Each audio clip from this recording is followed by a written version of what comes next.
Hello, welcome back. Last week we talked about the 6 stages of emotional blackmail. Find it in the description box below.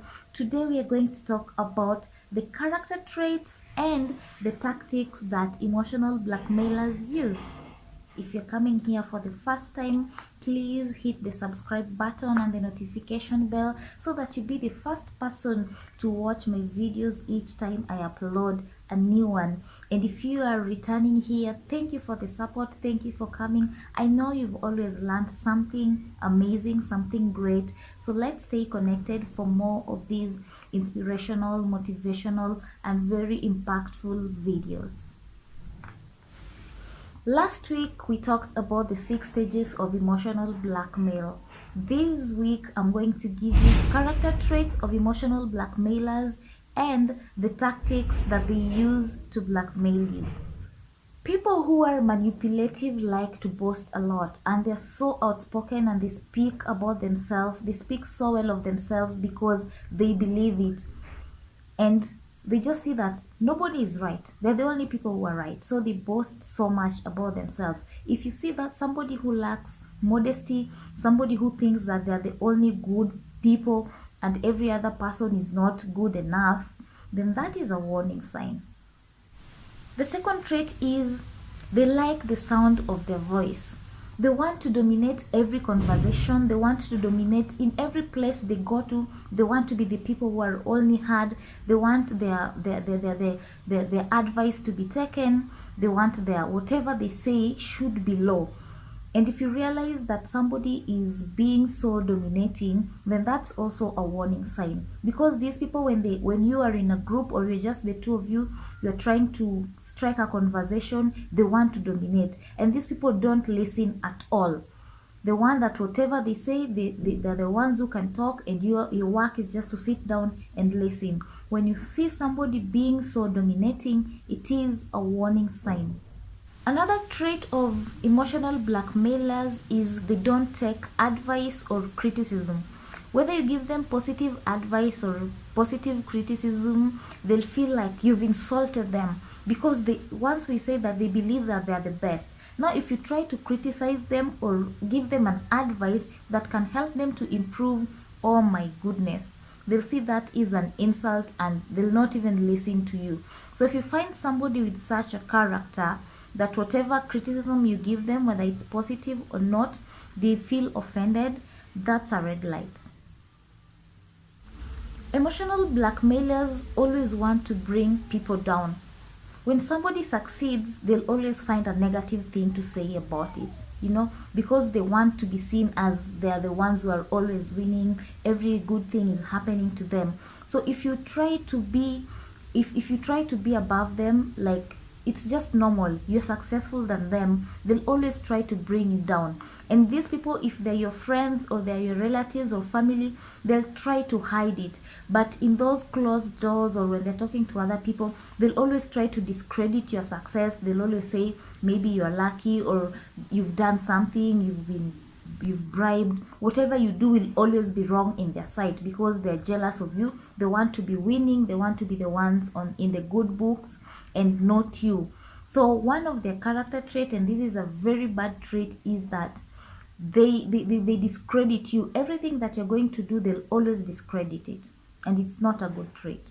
So that is one thing that you really need to look out for. When you tell somebody about your success and they discredit it, think twice. Emotional blackmailers, they blow hot and cold. They want things to go their way, and when things are going their way, they are so good, they are so nice. But when they realize that things are not going the way they want them to go, they can blow. Those are the people that you can be smiling at them 1 minute, the next minute they're on you, they're so angered. They tell you something, the next minute their moods have changed because you have refused to do as they say. So their moods are always, you cannot tell their moods. They change from 0 to 100 in a flash. That is one thing you really need to look out for. Well, we've learned about the character traits of emotional blackmailers. There are also tactics that they use. There are several tactics, they can be combined or they can use one. So I'm going to give you 4 tactics that they use. And these ones, they can use them, they can combine them, or they can always stick to one specific tactic to blackmail you. The first tactic is punishment. When somebody wants to punish you, they'll tell you something, and if you don't agree with it, they'll give you the consequences. They tell you what will happen if you don't do as they say. For instance, you have a friend, they ask you for money and you're not able to give it to them. They'll come to you and like, hey, I am having this issue, could you loan me, or could you give me maybe 2,000 shillings or 5,000 shillings so that I can fix a problem somewhere. And you tell them, you know what, at the moment I don't have money. You know what they'll do? They'll just slam the door, or they'll stop talking to you. That is how they punish you. Since you value the friendship and you can't give them what they want, now they end the friendship, they stop talking to you. Self-punishers. This type of emotional blackmail involves threat. However, they don't threaten you directly. They tell you that if you don't help them, they're going to get hurt. And in the process, they make you feel like whatever they're going through is your mistake, and so that you get inclined to help them. You feel responsible for whatever they're going through. For instance, if somebody wants to lend you money, a friend, they tell you, by the way, help me with this money. You're like, I don't have. No, you just have to help me. If you don't give me that cash, I'm going to be sent out of my house. Or they want you to help them. A friend has not paid their rent, and this is somebody who has money. It's not like they don't have, or maybe they misused or something, and they'll be like, no, if you don't give me that money right now, I'll be locked out. Do you want to see me suffer in the streets? What if something happens to me? What will people think? I'm reaching out to you, you're not helping me. So these people try to guilt trip you in a way that whatever is happening to them is your responsibility, and if you don't help them, they're going to get hurt, and you're the one who is responsible when they get hurt. Another tactic is sufferer. A sufferer will give you a rundown of their problems, or if you don't do as they say, they may start crying, sobbing, or they may just disappear into your life. But most of the time, sufferers like to make you feel like they just cry out all their problems to you, especially if they know that there's a way they can use, that there's a way you can help them out, but you're not in a position to. So they give you a scenario whereby you feel so sorry for them. They just use your emotions, like they tell you how they're suffering and you're the only person who can help them. And I'll give you a good example. For instance, if you are a young girl, maybe in college, or you just started earning your salary and it's not enough, now you want to look for a roommate, somebody you can cost share things with, and then you share with this person, oh, by the way, I'm looking for a roommate so that we can cost share the room. Now, this is what a sufferer will do. They'll go back to their house and then come up with something. The next day they call you, you know what, I'm really feeling horrible, I'm feeling so bad. If my boss is not paying me, I've had a salary cut, or I don't have any salary at all.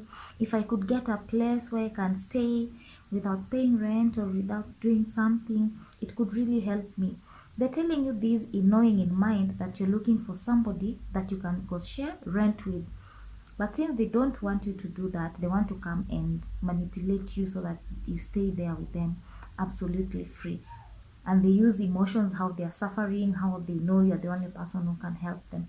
So that is one thing that you should really look out for. These people who cry to you so much, and they use what they know. They know something that is going on through your life, so they come to use it so that you can help them, and they guilt trip you into it. The final tactic that I'm going to talk about is called tantalizers. Some of these emotional blackmail they may seem as kind gestures, and I'll give you an example of an office setup. You have a supervisor, they'll always praise you. Oh, you're doing well, I love what you're doing, I like your work, continue doing it this way. We don't have this supervisor, or we are lacking this type of manager. So if this position opens up, you're the one who's going to feel it.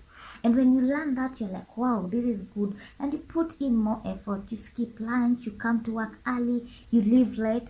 And now, when now the time comes that there is a space, you need to be hired, you go to your supervisor and ask them, you know what, you said that when this position is free, I'm the one who will take it up.